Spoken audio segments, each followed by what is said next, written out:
Assalamualaikum warahmatullahi taala wabarakatuh. Alhamdulillahirabbil alamin. Wassalatu wassalamu ala asrafil anbiya wal mursalin wa ala alihi wa ashabihi ajmain, amma ba'du. Alhamdulillahirabbil alamin. Kita bersyukur kepada Allah Subhanahu wa taala. Pada saat ini kita masih diberikannya kesehatan sehingga kita bisa beraktivitas sebagaimana mestinya. Tentunya pada kesempatan kali ini saya akan menggunakannya untuk menyampaikan materi Syirah Nabawiyah yang berjudul Masa Kerasulan.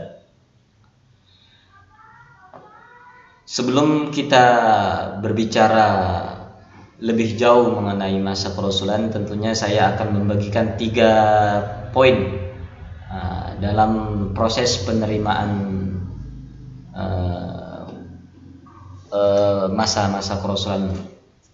Yang pertama ada ru'ya as-sadiqah, lalu wahyu pertama turun, dan yang ketiga wahyu kedua kalinya, wahyu yang ketiga.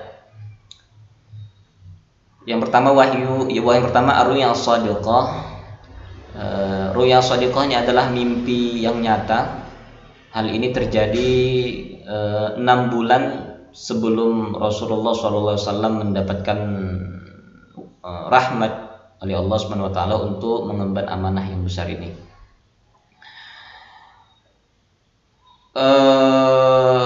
Setelah terjadinya ru'ya as-sadiqah, Rasulullah sallallahu alaihi wasallam lebih sering mengasingkan dirinya di Gua Hira. Gua Hira ini yang terletak di Jabal Nur, yang berjarak 2 mil dari kota Mekah. Gua yang kecil namun indah, yang berukuran kurang lebih panjangnya 4 hasta dan lebarnya 1,75 hasta. Di tempat itulah Rasulullah SAW mengasingkan dirinya, beribadah di sana, berpikir terhadap alam sekitar, bahwa ada sesuatu, ada kekuasaan di balik alam sekitar tersebut. Rasulullah berpikir seperti itu dalam Gua Hira itu.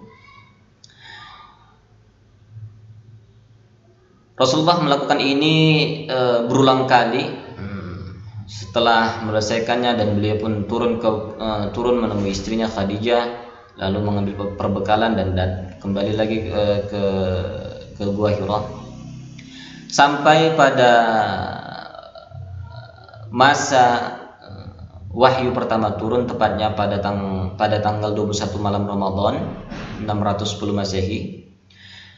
Pada saat itu seorang malaikat datang menemui beliau, mengatakan, "Bacalah." Lantas Nabi Muhammad SAW berkata, "Ma ana biqari, saya tidak bisa membaca." Lalu Jibril juga mengatakan lagi sambil memeluk Nabi Muhammad dan menggenggam tangannya dengan kuat, memeluk Nabi Muhammad, merengkuhnya dengan kuat, sehingga Nabi Muhammad Rasulullah merasa kelelahan. Dilepaskannya sembari berkata, "Bacalah." Rasulullah pun menjawab, "Ma ana biqari, saya tidak bisa menjawab baca." Lalu yang kedua kalinya dilakukan oleh Jibril, merengkuhnya dengan kuat, melepaskannya sembari berkata, "Bacalah." "Ma ana biqari," tetap Rasulullah menjawab, "Saya tidak bisa membaca." Untuk yang ketiga kalinya Jibril mengatakan hal yang sama, melakukan hal yang sama sembari berkata, "Bacalah dengan nama Tuhanmu yang telah menciptakanmu dari segumpal darah. Dialah Rabb yang Maha Pemurah." Setelah itu Rasulullah pun kembali ke tempat istrinya, ke kediamannya, ke rumahnya, dengan kondisi keadaan badan yang bergetar, merasa kedinginan. Sampai di rumah Rasulullah mengatakan kepada Khadijah, "Selimuti aku." Rasulullah pun berkata, aku khawatir denganku.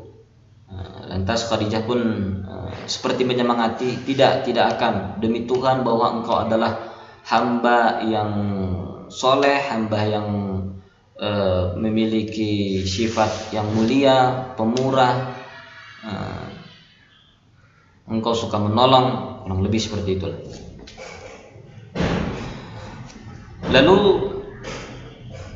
setelah kejadian tersebut, lantas Khadijah dan Rasulullah pergi menemui Waraqah bin Naufal. Beliau ini adalah anak paman dari Khadijah. Beliau ini juga merupakan dari kaum Nasrani yang sangat memahami Injil, yang sangat memahami bahasa Ibrani dan pernah menulis Injil dalam tulisan Ibrani. Lantas Khadijah pun berkata pada Waraqah bin Naufal, apa yang terjadi dengan anak saudaramu ini, wahai anak pamanku? Seperti itu. Lalu Rasulullah pun mengatakan kejadiannya, apa yang terjadi pada saat itu ketika di Gua Hira kepada Waraqah bin Naufal. Lantas Waraqah pun menjawab bahwa itu An-Mumus, itu adalah malaikat Jibril, itu juga yang diutus kepada Nabi Musa sebelum engkau, wahai Nabi Muhammad. Lalu Waraqah pun berkata lagi, seandainya aku hidup pada masamu, tentu aku akan membantumu. Seandainya badanku masih kuat, kesehatanku masih mantap, aku akan membantumu dengan sekuat tenagaku. Karena setiap orang yang diberikan risalah oleh Allah Subhanahu wa taala akan mengalami yang namanya pengusiran. Lantas Rasulullah SAW pun berkata, apakah benar aku akan diusir? Ya, kata Waraqah, benar kamu akan diusir. Tak lama kemudian, setelah perbincangan antara Waraqah dan Rasulullah, Waraqah bin Naufal pun meninggal pada saat itu. Dan akhirnya wahyu pertama pun terputus dan mengalami masa stagnan. Dalam masa stagnan ini tentunya ada berbagai pendapat dari para ulama. Ada yang mengatakan bahwa masa stagnan ini kurang lebih 10 hari atau hanya beberapa hari. Dan ada yang mengatakan bahwa masa stagnan ini sampai 3 tahun. Tetapi pendapat yang kuat adalah hanya beberapa hari, kemungkinan 10 hari. Ini pendapat yang kuat. Dalam masa stagnan tersebut, Rasulullah pun merasa kegelisahan, kesedihan yang sangat kuat, sehingga diceritakan dalam sebuah kitab Syirah Nabawiyah yang dikarang oleh Syekh Syaifur Rahman Al-Mubarakpuri. Sempat Rasulullah SAW itu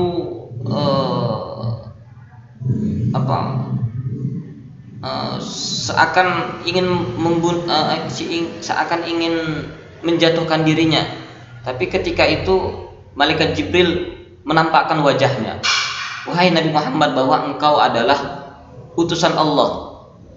Dan akhirnya Nabi Muhammad pun merasa lebih bersemangat lagi setelah itu. Dan tak lama kemudian ketika Rasulullah SAW berjalan di suatu hari, beliau melihat ke atas, melihat malaikat Jibril yang duduk di atas kursi di antara langit dan bumi. Setelah kejadian itu, Rasulullah SAW pun kembali ke rumahnya, menemui keluarganya dan mengatakan, selimuti aku. Dan tak berapa lama kemudian turunlah wahyu yang kedua, surat Al-Muddatsir ayat 1-5 yang berbunyi, Bismillahirrahmanirrahim. Ya ayyuhal muddatsir qum fa'anzir wa rabbaka fakabbir wa thiyabaka fatahhir warrujza fahjur. Dalam ayat tersebut merupakan salah satu isinya ada peringatan, ada kabar bahwa bangunlah wahai Nabi Muhammad, fa'anzir, dan sampaikanlah kabar gembira kepada umatmu. Inilah ayat-ayat yang turun kepada Rasulullah Shallallahu Alaihi Wasallam, dan setelah ayat Al-Mudaththir ini barulah dimulai masa kerasulan. Mungkin ini saja yang bisa saya sampaikan, kurang lebihnya saya mohon maaf apabila ada hal-hal yang kurang tepat. Sekali lagi saya mohon maaf. Wallahul muwaffiq ila aqwamit thoriq. Wassalamualaikum warahmatullahi taala wabarakatuh.